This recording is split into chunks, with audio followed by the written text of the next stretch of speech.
सबसे पहले शाज़िया आलमी जी आपके पास आते हुए शुरुआत करती हूं। 2 किलोमीटर दूर हैं किसान, अब बॉर्डर की बात नहीं है, अब दिल्ली के बीचों बीच है, वो जमे हुए हैं, वो अड़े हुए हैं, वो कानून वापसी से कम पर मानने को तैयार नहीं है। क्या मैसेज इसके जरिए जा रहा है? और जितने सांसद अपने आप को किसान बताते हैं, इस देश की संसद में बैठते हैं, क्या किसी का दिल नहीं धड़क रहा है? रास्ता कैसे निकलेगा? रास्ता आपको निकालना है, आप सरकार हैं। बिल्कुल, और इसीलिए कृषि मंत्री जी ने बिल्कुल साफ तौर से कहा है कि हमारे किसान भाइयों और बहनों के लिए हमारे रास्ते पूरी तरह से खुले हैं। 50 घंटे से ज्यादा की बातचीत हो चुकी है, 11 राउंड हो चुके हैं बाकायदा आधिकारिक ऑफिशियल डायलॉग के दोनों के बीच। यही नहीं, सुप्रीम कोर्ट द्वारा एक कमेटी भी बनाई गई जिसको लेकर भी किसानों के संगठन जो पूरे इस धरने और प्रोटेस्ट के जो आका हैं, उन्होंने उसके लिए भी मना कर दिया।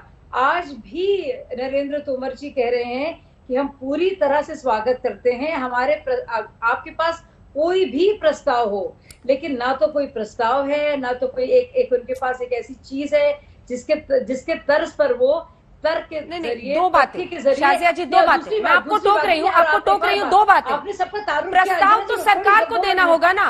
किसान रूठे हुए हैं, देश के अन्नदाता रूठे, आप ही बात पूरी कीजिएगा, आप ही बात पूरी कीजिएगा, इसीलिए पूछ रही हूं। आपने तारुफ सबका किया, भगवंत मान जी का भी तारुफ आपने किया। मैं थोड़ा इजाफा करना चाहूंगी, ये भगवंत मान उसी आम आदमी पार्टी से हैं जिनके नेता केजरीवाल जी ने कहा था कि एपीएमसी की जो मंडियां हैं वो दलालों का गढ़ है।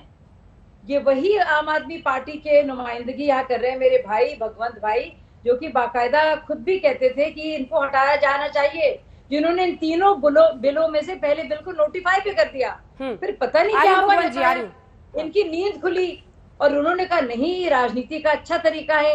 अब मैं आपको कुछ खुशखबरी बताना चाहती हूँ। हमारे देश के किसानों ने कमाल का काम किया है, क्योंकि इतना मेट्रिक टन अनाज कोविड और महामारी के बावजूद उसकी पैदावार हुई है। और हम बता दें कि रिकॉर्ड प्रोडक्शन हुआ है इस बार, और उसके बारे में मैं सब जनता को बताना चाहती हूँ, क्योंकि एक अच्छी खबर है। पैडी या गेहूं और अगर धान की बात की जाए तो एमएसपी पर उसे खरीदा किया है और 10% ज्यादा प्रोक्योर किया है पिछले साल से।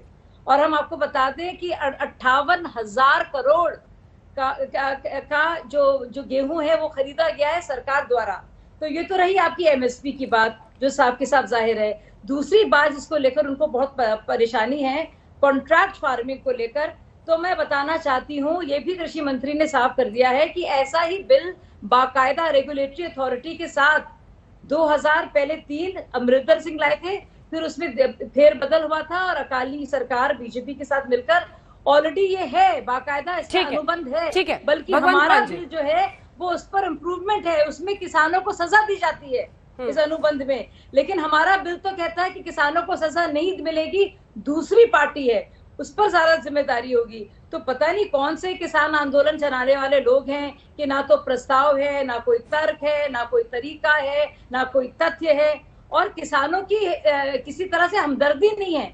किसानों के जो हुकूक मिल रहे हैं, जो अधिकार मिल रहे हैं, जो विकल्प मिल रहे हैं, जो बाहर की मार्केट मिल रही है, वो भी नहीं है।